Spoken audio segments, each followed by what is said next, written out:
Halo guys, Bunda itu yakin banget ya 10.000%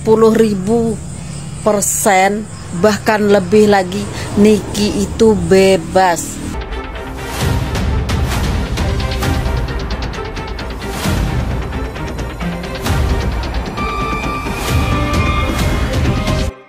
Isi pledoi Nikita Mirzani.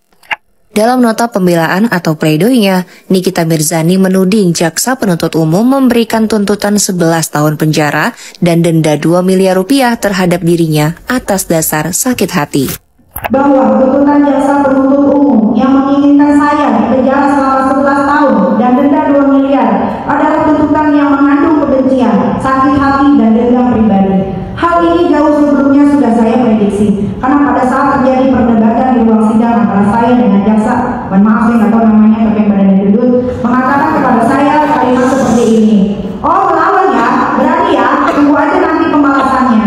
Minggu lalu dibuktikan dan diperlihatkan oleh jaksa penuntut umum dalam surat tuntutannya bahwa dengan adanya kalimat "oh melawan ya, berani ya, tunggu aja nanti pembalasannya" yang disampaikan jaksa penuntut umum, maaf lagi yang badannya gendut, kepada saya, maka saya semakin yakin bahwa jaksa penuntut umum tidak lagi mengedepankan proses menegakkan hukum yang benar dan sesuai ketentuan peraturan perundang-undangan dalam menjalankan tugas dan tanggung jawabnya, melainkan lebih condong mengedepankan kesewenang-wenangan yang dimiliki jaksa penuntut umum. JPU dikulitin habis-habisan sama Nikita. Iya guys, agenda nota pembelaan untuk terdakwa Nikita Mirzani kemarin siang telah dilaksanakan. Selain nota pembelaan dibacakan oleh para kuasa hukum Nikita juga membacakan sendiri nota pembelaan untuk dirinya.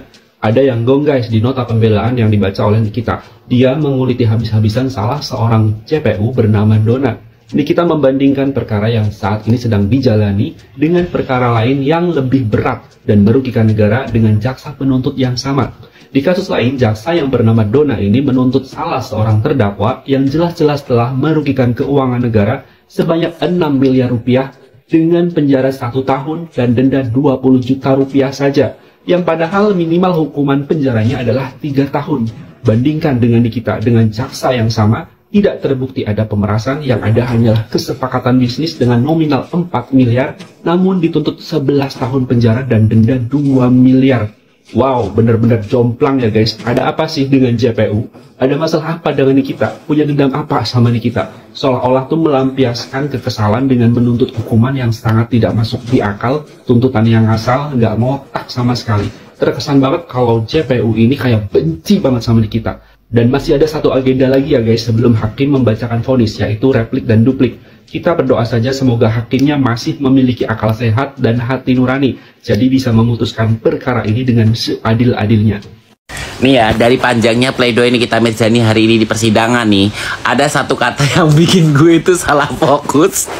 Kata-katanya kayak gini, "Saya tidak tahu yang mulia siapa namanya, yang pasti yang gendut." Dan yang bikin kocak lagi, diulang lagi, sekali lagi, "Saya tidak tahu siapa namanya, yang pasti yang gendut."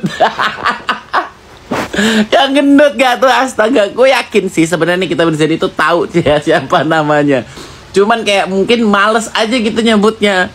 Terus pas jumpa pers juga gitu, ya itu siapa tahu deh namanya yang gendut. Halo guys, Bunda itu yakin banget ya 10.000% bahkan lebih lagi Niki itu bebas. Kenapa Bunda bilang seperti itu? Itu kan ada salah satu JPU ya kan yang di sidang Niki itu. Dulu dia pernah menangani kasus terenggiling. Nah, terenggiling itu udah banyak yang mati. Itu kan satwa langka, sudah hampir punah.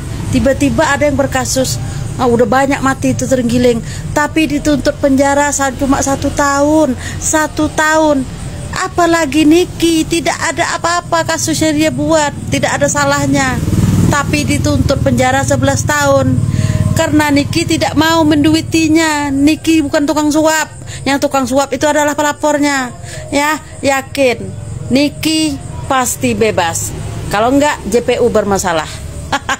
Bapak Majelis Hakim yang terhormat, Pak, kita Pak, seluruh netizen puas banget mendengar isi pledoi Nikita Mirzani Pak. Jadi kalau ditimbang, kalau dilihat, kalau ditilik Pak, kalau ditilak lagi, isi pledoi Niki ini memang ada benarnya Pak. bahwa terbukti bahwa Niki itu tidak bersalah. Hanya kasus Niki ini hanya dikondisikan dan juga dipaksakan, Pak.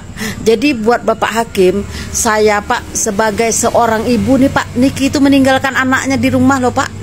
Ada anaknya yang sakit Arkana itu, dia di penjara, anaknya di rumah. Saya mewakili seorang ibu Pak ya, sebagai ibu seluruh Indonesia nih Pak.